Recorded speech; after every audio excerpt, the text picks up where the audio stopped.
Terima kasih Datuk Seri Yang Dipertua. Soalan saya soalan keempat. Ya, sila Yang Maha Menteri. Assalamualaikum warahmatullahi wabarakatuh. Salam sejahtera. Salam satu Malaysia. Salam satu sejiwa. Terima kasih Yang Amat Datuk Seri Dr. Yang Pertua. Terima kasih Yang Amat Datuk Gajah. Datuk Seri Yang Pertua, yang pertama saya nak ucapkan selamat datang kepada guru-guru dan juga pelajar tingkatan 6 Sekolah Menengah Kebangsaan Maran pada pagi ini. Terima kasih Datuk Seri Yang Pertua.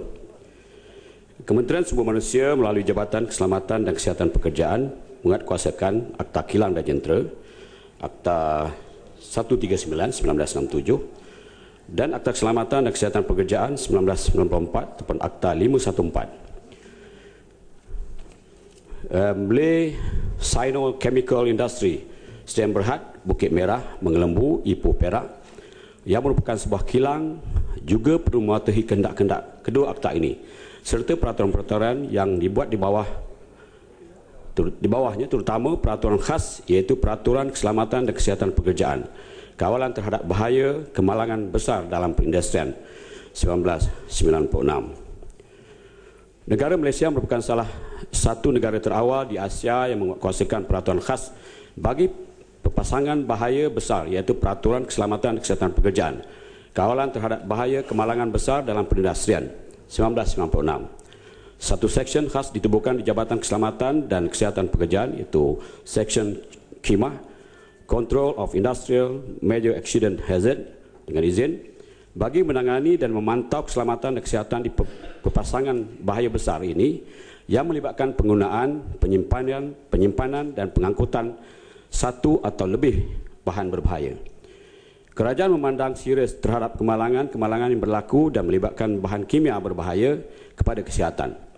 Bagi kes kemalangan yang berlaku di Malay Sino Chemical Industries yang Berhad, Bukit Merah, Mengelembu, Ipoh, Perak, siasatan masih sedang dijalankan bagi mengenal pasti punca sebenar kejadian dan sekiranya terdapat pelanggaran terhadap undang-undang yang dikuatkuasakan, tindakan mahkamah akan diambil terhadap pihak kilang Malay Sino Chemical Industries yang Berhad ini.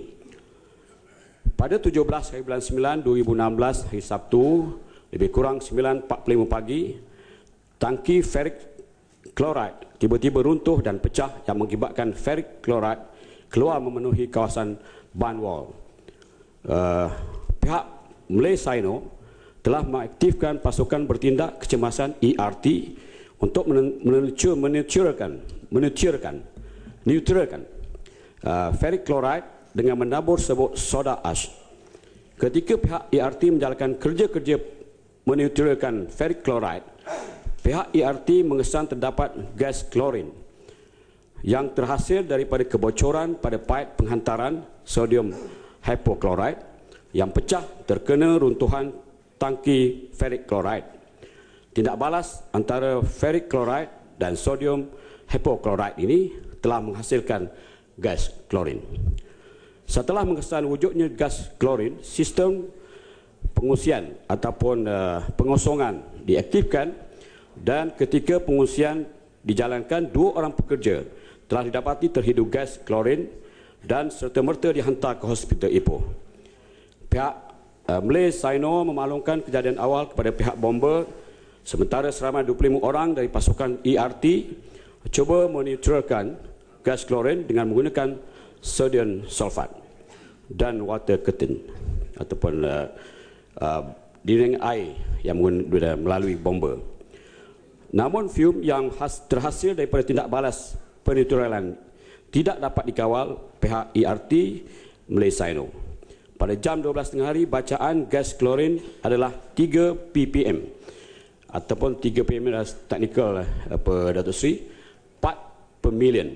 Maknanya dalam udara ni kita katalah kita kasihkan million molekul yang ada, tapi 3 daripada bahan itu adalah klorin ini. Dan aktiviti penetralan gas klorin diteruskan antara ERT dan bomber, dan bacaan gas klorin pada jam 1 petang adalah 0.5 ppm. Tindakan pantas dan cekap oleh pasukan bertindak kecemasan Malaysia Sino Chemical Industry dan pasukan bomber telah berjaya menetralkan gas klorin terpenuhnya pada jam 2 petang dengan bacaan 0.3 part per million. Dan pihak bomber mengisytiharkan green zone ataupun kawasan hijau selamat pada jam 4 petang. Kemalangan ini menyebabkan satu orang pekerja dimasukkan ke dalam ward dari 17 September 2016 hingga 27 September 2016 dan mendapat cuti rehat selama 25 hari bermula dari 17 September 2016 hingga 11 Oktober 2016. Seorang lagi pekerja dan 4 orang autobomber dan penyelamat dirawat sebagai pesakit luar. Tiada penduduk sekitar yang terbencana akibat daripada kemalangan yang berlaku pada kilang ini. Terima kasih. Yang Muhammad Batu Gajah. Terima kasih Datuk Seri Yang di-Pertua. Untuk makluman Menteri, isu ini adalah satu isu yang serius di mana saya sendiri telah pergi ke tempat kejadian pada 17 hari bulan September, lebih kurang jam 10.30 pagi, dan memang keadaannya adalah cukup teruk di mana bau gas klorin yang keluar itu adalah amat kuat sekali, dan kami telah diarahkan untuk beredar daripada kawasan itu dengan serta-merta. Ramai juga di antara kami yang pergi ke sana merasa pening dan hampir pingsan. Dan bacaan-bacaan yang diberikan oleh Yang Berhormat Menteri bahawa PPM adalah tiga. Dan saya tidak tahu sama ada bacaan itu boleh diterima ataupun tidak, sebab bukan saja sekadar kami tak tahan bau tersebut, tetapi pokok-pokok tumbuh-tumbuhan telah layu dalam beberapa jam sahaja. Dan selepas 2 hari kita nampak daun-daun daripada pokok-pokok besar di sekitar kawasan itu telah gugur. Dan saya telah pergi melawat rumah ke rumah di kawasan Bukit Merah dan juga kawasan-kawasan sekitarnya, dan saya diberitahu oleh penduduk-penduduk di sana bahawa mereka terasa pening, mereka ada yang muntah, ada yang telah pergi ke klinik untuk mendapat rawatan, dan ada yang sakit perut dan sirit birit dan sebagainya. Jadi tunggulah. Saya nak tanya, tunggu. Saya nak tanya soalan ini. Penduduk di kawasan itu membantah supaya kilang itu dipindahkan daripada kawasan tersebut.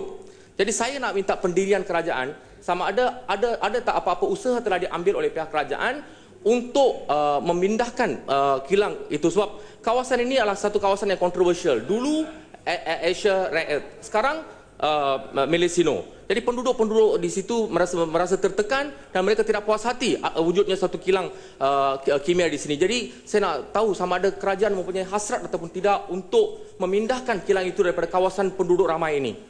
Itu saja Menteri, terima kasih. Ya. Terima kasih Datuk Yang Pertua, terima kasih Yang Muhammad Batu Gajah. Sebenarnya Datuk Yang Pertua, kita masih bertuah kerana kadar PPM ataupun part per million yang berlaku di kilang ini adalah pada kadar 0.3. Andai katalah campuran dua bank chemical tadi menyebabkan gas klorin ini keluar dan kita sampai kepada tahap 430 per million, part per million, sudah tentulah semua orang mungkin akan mati. Sebab itulah langkah pandangan Yang Berhormat untuk menutup, memindahkan kilang ini memang boleh satu pandangan, tapi bukan cara penyelesaian yang utama. Kerana seperti yang saya sebutkan tadi, kita ada 2 akta yang memastikan supaya setiap industri ataupun kilang-kilang yang dibina ini mestilah mengikut peraturan yang ada. Kita nakkan pembangunan, kita nakkan industri yang melahirkan, mewujudkan pekerja-pekerja, dan kilang ini menjadikan pekerja untuk kawasan-kawasan ini. Setakat ini Yang Amat Datuk Yang Pertua, Yang Amat ahli Parlimen Batu Gajah, kita tengah buat siasatan dan kita tidak dapat mengatakan siapa yang silap. Namun demikian, bagi pihak kerajaan, bagi pihak kementerian, kita tidak bertolak ansur di atas kelemahan dan kesilapan yang dilakukan oleh kilang ini. Sebenarnya kita buat pemeriksaan sepanjang masa. Bagi kilang ini, pemeriksaan yang cukup hebat kita lakukan. Daripada tahun ini saja umpamanya, untuk kita pastikan supaya tidak berlaku kemalangan-kemalangan seperti ini, kita menjalankan pemeriksaan ulangan jentera pada 24 unit. 6/4 2016, 4/5 2016, bulan 5 kita buat, bulan 7 kita buat, bulan 8 kita buat. Dan ini kemalangan yang berlaku menyebabkan gas klorin ini.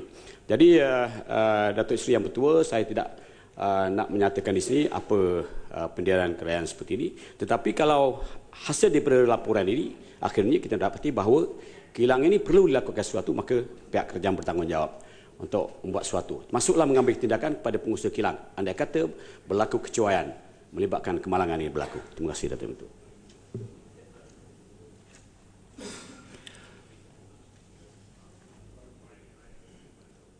Apa dia? Kola Langgat ya?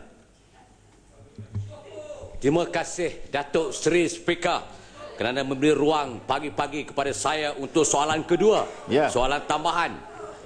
Menteri saya, ya, terima kasihlah kerana bunyi-bunyian itu.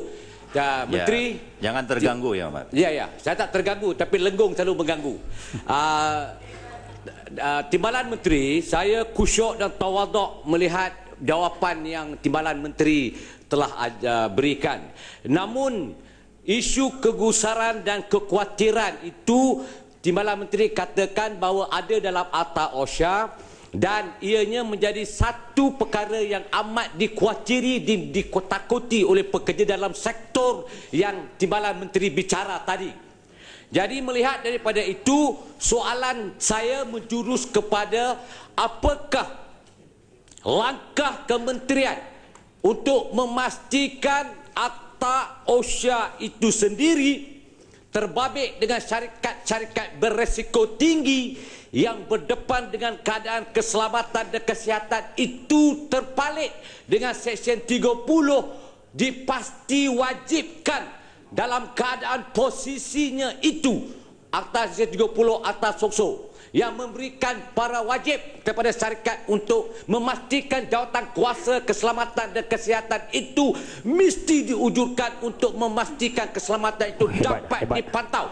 Jadi soalan saya, adakah siasatan atau kepastian bahawa syarikat-syarikat ini dalam konteks ada dalam undang-undang itu? Kalau tidak ada, hukuman mesti dilaksanakan supaya resiko itu tidak terpalit kepada pekerja. Terima kasih Datuk Seri Speaker yang budiman.